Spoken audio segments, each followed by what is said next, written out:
Oi, nono ano, bom dia, boa tarde, boa noite. E finalmente chegamos ao término dos estudos sobre República Velha, tá? Hoje a gente vai dar o último capítulo dessa história do Brasil, tá? Eu já venho adiantando já algumas aulas que a política do café com leite ela está em crise, que ela tem sofrido ruídos. A gente fez uma atividade, né, nessa tabela que eu inclusive coloco no post agora também, né, que você vai ver na ilustração do vídeo, que a política do café com leite ela tem uma premissa, ela tem uma ideia muito simples. De uma vez São Paulo escolhe o novo presidente, aí na vez seguinte Minas Gerais escolhe o novo presidente. Se pressupõe que, quando Minas Gerais escolher seu novo presidente, São Paulo apoiará. Quando São Paulo escolher seu novo presidente, Minas apoiará. Bem simples, bem tranquilo. Ah, professor, mas como é que você tem certeza que São Paulo vai eleger aquele cara que São Paulo escolheu ou aquele cara que Minas escolheu? Já falamos sobre isso, as eleições são fraudadas. Lembra que o Pro deu aquele exemplo lá da cidade do interior que quando chegava a eleição o cemitério inteiro ia votar? Então você tinha fraudes. Tudo bem? Tranquilo? Mas, se você analisar essa tabelinha que segue aqui junto com o nosso vídeo, você vai perceber que há momentos, né? Todas as eleições, a maioria, você tem o candidato eleito com 97%, 99%, 88%, 82%. A maioria, se é que a gente pode usar esse termo, dos votos é para esse candidato. Porém, há momentos em que a distância entre o candidato eleito e o candidato derrotado, a distância é menor. Então, o que aconteceu nesse período? Problemas, tá? Então, o café com leite tem ruídos. O café com leite está azedando. Bom, e azedou de vez com o presidente Washington Luiz, que governou o Brasil de 1926 a 1930. E qual é a graça do Washington Luiz? O Washington Luiz, o carioca, foi escolhido por São Paulo, tudo bem? E foi presidente do Brasil. Naqueles esquemas da república oligárquica, né, da república só para as elites, tudo aquilo que você está careca de saber, certo? Bom, o que acontece nessa história? O Washington Luiz, diante da política do café com leite, o que o Washington Luiz tem que apoiar, tem que escolher? Ele tem que ficar do lado da escolha mineira. Então, agora, se o Washington Luiz foi escolhido por São Paulo, agora o Washington Luiz tem que apoiar a escolha mineira. É a vez de Minas Gerais definir quem será o presidente do Brasil, certo? Então, como presidente, por volta de 1929, comecinho de 1930, o Washington Luiz deveria apoiar, né, a escolha mineira. Tudo bem? Esse é o acordo. Mas não se sabe por que cargas d'água o Washington Luiz resolveu indicar um paulista para a eleição, que era o Júlio Prestes, esse mesmo da estação de trem, estação Júlio Prestes. Então, o Washington Luiz, olhando só para os interesses cafeeiros, cafeicultores, né, da elite de São Paulo, vai indicar como seu substituto não um mineiro, e sim um paulista, Júlio Prestes. É evidente que Minas Gerais não gostou disso. E como os ruídos estavam crescendo, como as brigas estavam aumentando, o que fez Minas Gerais? Rompeu com São Paulo. Então, a partir do momento que o Washington Luiz escolhe o paulista Júlio Prestes, você tem o fim da política do café com leite, graças ao rompimento proposto por Minas Gerais. Minas Gerais fica muito brava, Minas Gerais fica muito tensa e definitivamente acaba com o café com leite.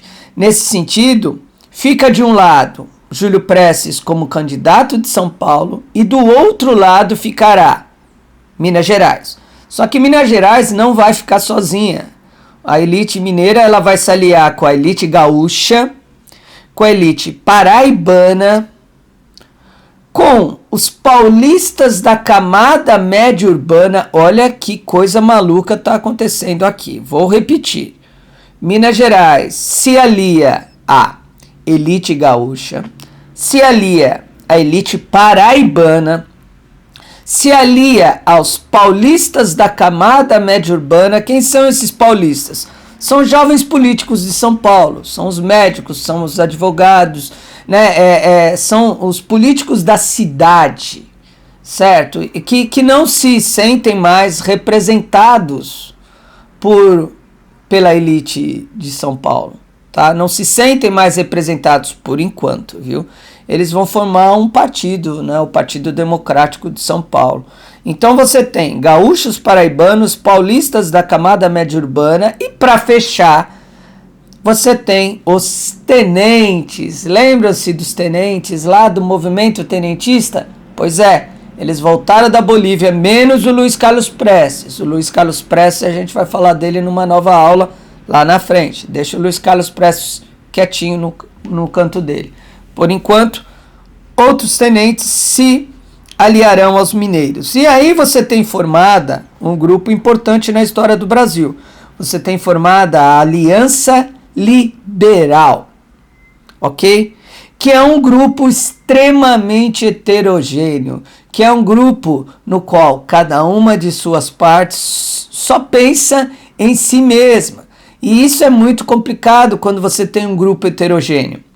Você tem no mesmo grupo uma elite mineira, uma elite gaúcha, uma elite paraibana, você tem a camada média urbana de São Paulo e você tem os militares, os tenentes. Esse é um grupo extremamente heterogêneo. E, usando, né, as boas palavras do século XXI, vai dar ruim, tá? Qual é o candidato da Aliança Liberal? O gaúcho Getúlio Vargas, que, como vocês vão ver no vídeo, no documentário que o tio vai passar na próxima aula, eu gostaria muito que você assistisse, porque é um documentário muito bom, eu vou te passar na próxima aula. Vocês vão ver que o Getúlio Vargas é um político do Rio Grande do Sul que não está muito afim de confusão com Washington Luiz. É um político que, por exemplo, não gosta de pessoa. É um político, por exemplo, que não gosta muito do contato com o povo, mas será Getúlio Vargas o candidato da Aliança Liberal. Tudo bem? Certo? Até aqui, ótimo. 1930 corre, bonitinho, de um lado Júlio Prestes, do outro Getúlio Vargas. É evidente que as coisas estão pendendo para Júlio Prestes, só que a Aliança Liberal não quer isso, e a Aliança Liberal vai fazer qualquer coisa para mudar o resultado da eleição. Bom, quem é o vice na chapa do Getúlio Vargas? É o paraibano João Pessoa. O problema é que durante 1930, o João Pessoa, ele é assassinado. Ele vai ser assassinado e nesse crime, o assassinato será um crime passional. Ele se meteu com a mulher que não devia, tá? E ele vai acabar sendo morto. Mas o que rola? A Aliança Liberal, ela vai... Então, vocês viram que a morte do João Pessoa não tem nada a ver com política, não tem nada a ver com as eleições. Mas a Aliança Liberal vai botar a culpa no Washington Luiz. Isso quer dizer que os anos 30, cara, no Brasil tá uma zona, como tem sido, né? E como é até hoje, né? As permanências na história do Brasil, isso que o Pro sempre fala, né, aos momentos de crise da história do Brasil, tá? É como permanece. Então, você tem uma polêmica gigantesca em 1930, porém, nada disso vai afetar a eleição de Júlio Prestes. No final da brincadeira, Júlio Prestes, ele é eleito, portanto, ele assumirá a presidência em 1930. Você está vendo aí a tabelinha, você viu no começo do vídeo, tá lá na tabelinha, Júlio Prestes vence a eleição. Pronto, foi fraudado? Provavelmente, mas ele é o novo presidente do Brasil. O fato, no entanto, é que a Aliança Liberal não aceita o resultado. E aí, quando você tem o derrotado não aceitando o resultado, você já tem um prenúncio de golpe. E é o que vai acontecer. Ah, mas o Getúlio Vargas estava certo. Eu vou repetir. Você, do seu professor de história, Alexandre da Costa, você jamais admitirá o golpe. Se você votou nesse cara e esse cara só faz besteira, você vai aguentá-lo até o final do mandato.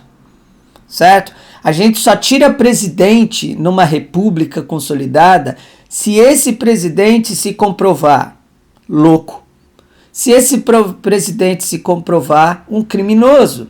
Se houver provas de que ele é maluco, se houver provas de que ele é um assassino, de que ele é um criminoso, aí sim você faz o impeachment. Fora isso, bonitão, é golpe, certo? Se você não quer mais o presidente, você não vota mais nele nas próximas eleições. Mas é o que está se anunciando em 1930. Oficialmente, o Júlio Prestes foi eleito. Só que os tenentes não vão aceitar isso. Vão fazer uma manobra junto com a Aliança Liberal e por meio de um golpe, em novembro de 1930, vão botar Getúlio Vargas no Palácio, no Rio de Janeiro. Em novembro de 1930, quem assume não é Júlio Prestes. Quem vai assumir a presidência é Getúlio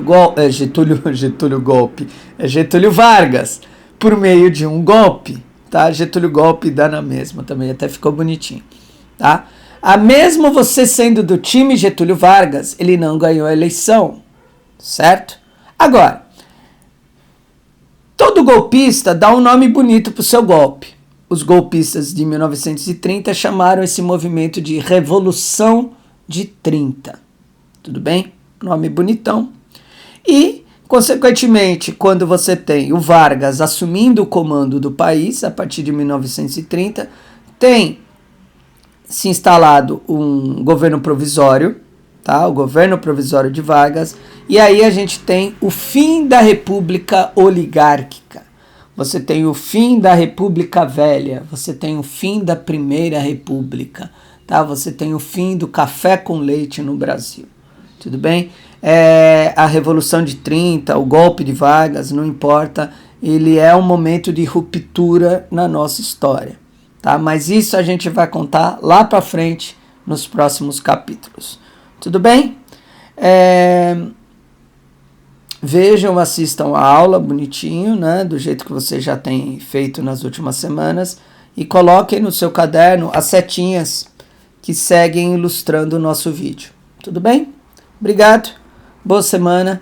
Assistam o documentário que o Pro vai colocar, tá, na próxima aula. Ele é muito bom, ele é muito bacana. Tudo bem? É isso. Boa semana, juízo, se cuidem, até mais.